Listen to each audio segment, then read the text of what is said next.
Assalamualaikum warahmatullahi wabarakatuh. Kembali lagi di Maswai Channel. Bismillahirrahmanirrahim. Allahumma sholli ala sayyidina Muhammad wa ala ali sayyidina Muhammad. Alhamdulillah, pada kesempatan kali ini saya dapat menyampaikan materi fikih untuk yang kesekian kalinya. Kali ini materi untuk kelas 9, yaitu tentang jual beli. Baik, langsung saja. Pengertian jual beli. Jual beli dalam bahasa Arab yaitu al-bai'u.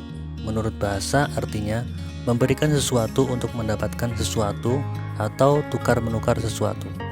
Sedangkan menurut istilah, jual beli adalah kegiatan tukar menukar suatu barang dengan barang lain atau tukar menukar antara barang dengan uang dengan syarat dan rukun tertentu. Kemudian hukum jual beli. Nah, pada prinsipnya jual beli itu hukumnya adalah mubah atau boleh selama tidak bertentangan dengan syarak atau dengan hukum Islam. Dalilnya yaitu surat Al-Baqarah ayat 275. A'udzu billahi minasyaitonir rajim. Bismillahirrahmanirrahim. Wa ahallallahu al-bai'a wa harrama ar-riba. Artinya, Allah telah menghalalkan jual beli dan mengharamkan riba. Kemudian hadis Nabi Muhammad SAW, Bismillahirrahmanirrahim. An Juma'i bin Umar qala su'ila an-nabiyyu sallallahu alaihi wasallam an afdhalil kasbi qala a'malur rajuli biyadihi wa kullu bai'in mabrurun. Rawahu Ahmad. Dari Juma'i bin Umar, ia berkata, Rasulullah SAW pernah ditanya, apakah pekerjaan atau penghasilan yang paling baik? Beliau menjawab, pekerjaan seseorang dengan tangan sendiri dan melakukan jual beli yang baik atau bersih. Kemudian rukun dan syarat jual beli. Rukun yang pertama, rukun adalah yang harus ada. Yang pertama, ada penjual dan pembeli. Syaratnya, keduanya baik penjual maupun pembeli sudah baligh dan mumayyiz atau sudah bisa membedakan mana yang baik dan mana yang buruk. Kemudian keduanya berakal sehat. Kemudian yang ketiga, keduanya sama-sama rela dan tidak terpaksa. Ini untuk penjual dan pembeli. Jadi ada 3 syaratnya. Selanjutnya ada barang dan ada alat penukar atau uang. Nah, syaratnya barang yang diperjualbelikan harus suci dari najis. Kemudian yang kedua ada manfaatnya. Yang ketiga milik sendiri atau yang mewakilinya. Kemudian yang keempat dapat dikuasai oleh pembeli. Jadi tidak sah misalnya jual beli ayam yang belum ditangkap, masih berkeliaran, atau merpati yang masih terbang. Itu kan belum bisa dapat dikuasai oleh pembeli. Jadi harus tangkap dulu baru bisa diperjualbelikan. Kemudian yang kelima, jelas dan dapat dilihat atau diketahui oleh kedua belah pihak. Selanjutnya, yang ketiga ada ijab kabul.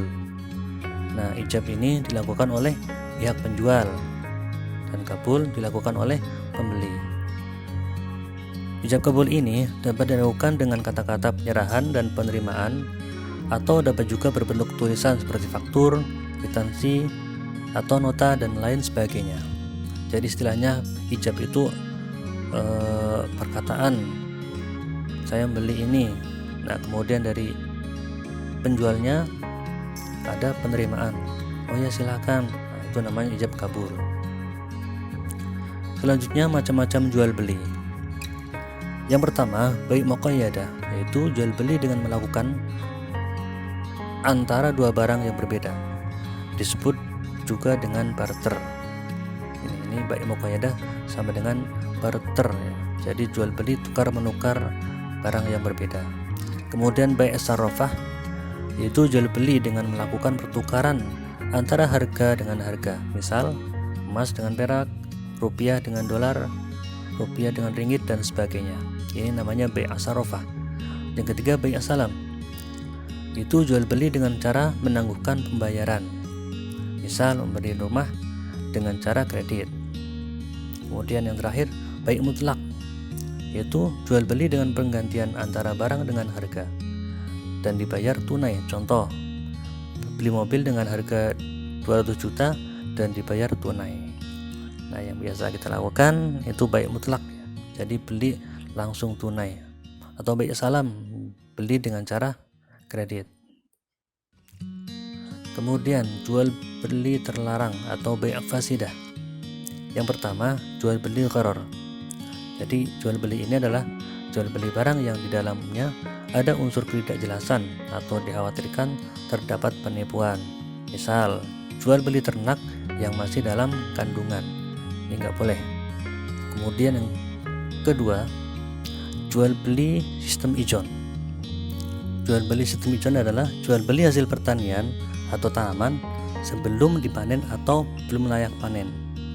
Misalnya, jual beli mangga yang baru berbunga, ini nggak boleh kalau belum ada buahnya, atau buahnya masih kecil-kecil, masih hijau, masih kecil. Nah, ini tidak boleh. Jadi harus yang sudah layak panen baru bisa dijual. Kalau belum layak panen, maka tidak boleh dijual. Ini namanya jual beli sistem ijon. Kemudian yang ketiga yaitu jual beli barang yang bukan miliknya atau belum dimiliki. Nah, ini kalau bukan barang kita, maka kita tidak boleh menjualnya kecuali atas izin dari si pemilik barang. Kemudian yang keempat yaitu jual beli barang yang diharamkan. Misal arak, narkotika, darah, bangkai, babi, dan lain-lain. Ini nggak boleh jual beli barang yang diharamkan. Kemudian ada lagi jual beli sah tapi dilarang. Yang pertama, jual beli pada saat khutbah dan sholat Jumat. Nah, ini bagi laki-laki ya. Jadi ketika khutbah maka tidak boleh melakukan jual beli. Kemudian yang kedua yaitu membeli barang yang masih ditawar oleh orang lain. Jadi ketika barang masih dalam tawaran orang lain, ini tidak boleh kita beli. Kemudian yang ketiga, jual beli dengan cara menghalang-halangi penjual pasar, sehingga yang memungkinkan para penjual atau pembeli belum mengetahui harga umum di pasaran. Mungkin kalau dulu masih bisa, tapi kalau sekarang sudah banyak informasi, ada HP dan segala macam, jadi sudah tahu harga pasaran. Nah, kalau dulu bisa terjadi penjual dihadang, kemudian barangnya dibeli dengan harga yang murah, sehingga yang beli itu nanti bisa untung dengan cara menjual kembali dengan harga yang lebih tinggi. Nah, ini nggak boleh. Kemudian yang keempat, jual beli dengan cara menimbun barang. Nah, ini nimbun barang ini tidak sah jual belinya. Misal gas lagi langka kemudian ditimbun. Nah, setelah sudah langka banget baru dijual. Nah, ini nggak boleh karena ini merugikan orang lain. Kemudian yang kelima, jual beli dengan cara mengurangi ukuran dan timbangan. Misalnya harusnya 1 kilo, beli buah 1 kilo. Nah, timbangannya itu dikasih batu jadi lebih berat, otomatis timbangannya jadi lebih ringan. Barang timbangannya jadi lebih ringan karena sudah ditambahin dengan batu. Ini nggak boleh. Kemudian yang keenam, jual beli barang dengan cara mengecoh. Nah, ini nggak boleh dengan cara mengecoh. Misalnya jual beli buah-buahan, yang beli disuruh mencoba.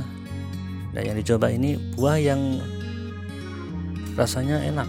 Kemudian ketika dimasukkan buah-buahannya yang dijual, ternyata buah-buahnya yang tidak enak. Nah, ini namanya jual beli dengan cara mengecoh. Ini nggak boleh, ini dia dilarang.